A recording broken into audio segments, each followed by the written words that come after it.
لكن انت تسمعيه وما تقاطعوش خالص في الكلام وتسيبيه يخلص كلامه وبعدين تدعميه تقولي رايك. هلو يا حلوين، اهلا بيكم في حلقه جديده من كيف تصطادين عريسا. النهارده هقول لكم ازاي تخلي الحوار ممتع ودايما في تواصل بينكم في الحوار بينك وبين الشريك اللي معاكي. الحوار دايما لغه تفاهم، يعني احنا لو مش بنتكلم وبنقول لبعض اللي جوانا هنضيع، لان في ناس كتير قوي ما بتعرفش تعبر بالصمت، فاكيد الحوار مهم. ازاي بنخليه ممتع؟ ازاي دايما تخلي الطرف الاخر مشدود لك وبيحب يتحاور معاكي ويحكي لك ويسمع منك؟ اول حاجه لازم تكوني لطيفه ودمك خفيف، استخدمي خفه دمك في الحوار، خليه شيق.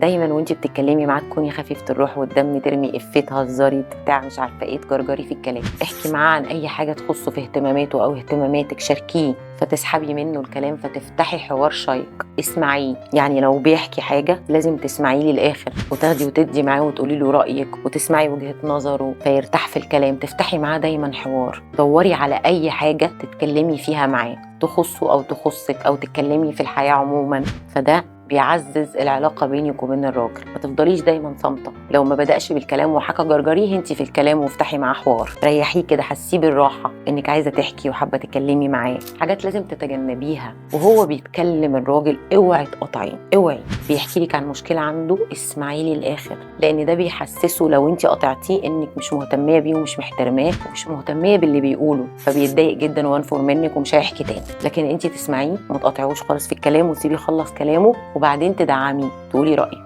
انا شايفه ان انت صح، انا شايفه ان انت غلط، بس كان ممكن تفكر كذا، وهكذا. تكوني خفيفه في اسلوبك وانت بتتكلمي معاه، يعني حتى لو هتقولي له نصيحه قوليها له بطريقه حلوه وهاديه من غير عصبيه ومن غير ما تحسسيه انه ارتكب جريمه يعني. وانت كمان شاركيه اهتماماتك، احكي له عندك حاجه، حسسيه دايما. يعني هو لو ما بيحكيش احكي انت، مش انا النهارده حصل لي كذا في الشغل، مش انا النهارده تعرضت لموقف كذا في الجامعه، مش انا النهارده زعلت انا وصاحبتي عشان كذا. فلما يلاقيكي انت بتحكي وبتفتحي حوارات وبتحكي له حياتك ومشاكلك هيبدأ يحكي، فبالتالي انت خلقتي الحوار وخليتيه ممتع، وكل يوم في حاجه جديده. احكي دايما معاه في حاجه مختلفه، ما تكرريش الحاجه، ما تقفيش عندها الحاجه اللي حكيتيها امبارح ما تقعديش تعيدي فيها. فكري دايما في المستقبل، اتكلمي دايما عن المستقبل وشوفي الخير والحاجات الحلوه اللي جايه، ما تتكلميش عن الماضي وتقفي عنده، ما تخليهوش يمل يعني من العلاقه. خليكي دايما خفيفه ولطيفه في الحوار واسمعيه وتقبلي منه وما تقاطعيهوش، وانت كمان احكي له وشاركيه اهتماماتك، فده بيقرب ويعزز العلاقه.